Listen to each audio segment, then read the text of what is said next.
السلام علیکم ورحمۃ اللہ وبرکاتہ نحمده ونصلی علی رسولہ الکریم اما بعد بسم اللہ الرحمن الرحیم۔ محترم سامعین، آج آپ کی خدمت میں اسلامی شادی سلسلہ نمبر 1 پیش کیا جا رہا ہے۔ آپ خود بھی سنیں اور اپنے دوست و احباب کو شیئر بھی کریں۔ از مفتی عبدالرحیم صاحب قاسمی، مفتی اعظم مدھیہ پردیش MP۔ دور حاضر کے نادان لوگ رحم مادر میں مشونیوں کے ذریعے پہچان کر لڑکیوں کے حملوں کو ضائع کر دیتے ہیں، اور پرانے زمانے کے جاہل پیدائش کے بعد لڑکیوں کو زندہ دفن کر دیتے تھے۔ اس نفرت و عداوت سے جو لڑکیاں بچ جاتی ان کو جانوروں سے بدتر زندگی گزارنے پر مجبور کیا جاتا تھا۔ مرد کی خدمت کے علاوہ ان کا کوئی حق تسلیم نہیں کیا گیا تھا۔ ہندوستان میں عورت کو شوہر کی میت کے ساتھ زندہ جلا دیا جاتا تھا۔ ترقی یافتہ دور کے فیشن پرستوں نے عورت کی آزادی کا نعرہ تو لگایا، لیکن اس کی نسوانیت کو پامال کیا اور صنف نازک کے کاندھوں پر روزی کمانے کا بوجھ ڈال کر دوہری محنت کی تکلیف میں اس کو مبتلا کر دیا۔ حیا کا لباس اتار کر اور پردے کے حصار سے نکال کر عورت کو حسن پرستوں کا شکار بنا دیا۔ جوانی میں حسن کی سودے بازی کرنے کے بعد بڑھاپے میں سڑنے کے لیے اس کو تنہا چھوڑ دیا۔ مغربی قانون نے ماں باپ کی گرفت سے بچوں کو آزاد کر کے آوارہ کر دیا۔ کم عمر لڑکے لڑکیوں کے جنسی تعلقات سے حرامی بچوں کی پیدائش بڑھ گئی، تو لاوارث بچوں کے لیے پرورش خانے بنائے گئے، جن میں نشو و نما پانے والے بچے ماں باپ کی شفقت و محبت و تربیت سے بالکل محروم رہ گئے۔ نوجوانوں نے اپنی صحت و طاقت کو نفسانی خواہش اور جنسی بھوک کی بھیٹ چڑھا کر خاندانی رشتے ختم کر دیے اور خطرناک جراثیمی بیماریوں میں مبتلا ہو گئے۔ اگر کوئی رشتہ قائم ہوا تو عورت نے بغاوت کر دی اور شوہر کو چھوڑ کر فرینڈ بازی اختیار کر لی۔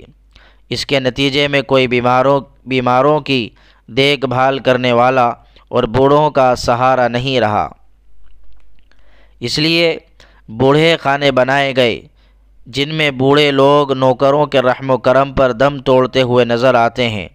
فیشن پرستوں کے سماج کا یہ نقشہ ہے جس میں انسانیت اذیت محسوس کرتی ہے۔ اس کے بالمقابل اسلامی معاشرے کو دیکھیے۔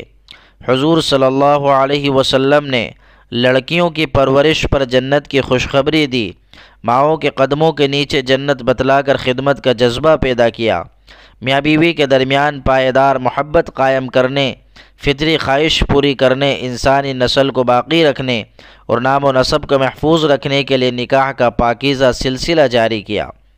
مرد کو مال کمانے اور باہر کے کاموں کا ذمہ دار بنایا اور عورت کو گھر کی رانی بنائی اور پردے کا حصار لگا کر اس کی عزت کی حفاظت فرمائی، اور نظر اور آواز پر کنٹرول رکھنے کا حکم دے کر زنا کے چور دروازے بھی بند کر دیے۔ بیوی کو شوہر کے لیے ریزرو کر کے نسبی رشتوں کو شک و شبہ سے پاک کر دیا۔ ارشاد الہی ہے، واللہ تعالیٰ وہ ہے جس نے انسان کو نطفے سے بنایا، پھر اس کو نسب والا اور سسرال والا بنا دیا۔ بیان القرآن سورہ فرقان۔ اللہ جل شانہ نے ہی انسان کو وجود بخشا ہے اور اس کی راحت و انسیت کے لیے ہمدرد و ہمدم جوڑوں کا انتظام فرمایا ہے۔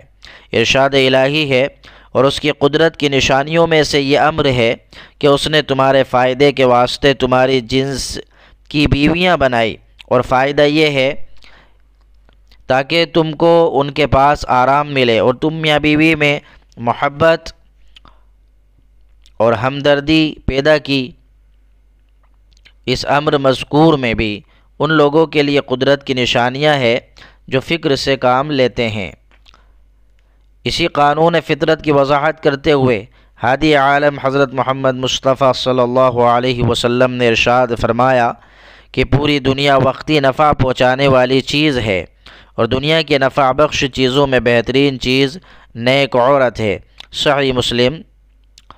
اسلام نے بدکاری پر پابندی لگائی اور صحیح طریقے پر جنسی جذبات کی تسکین اور معاشرے کی پاکیزگی کے لیے نکاح کو انسانی ضرورت قرار دے کر آسانی اور سادگی سے شادی کرنے کی تعلیم دی ہے، لیکن لوگوں نے دین کی آسان ترین تعلیمات سے روگردانی کر کے شادی کو رنگ ریلیوں کا مجموعہ بنا دیا اور قوم کو رسم و رواج کی زنجیروں میں جکڑ کر سماج کی پریشانیوں میں اضافہ کر دیا ہے۔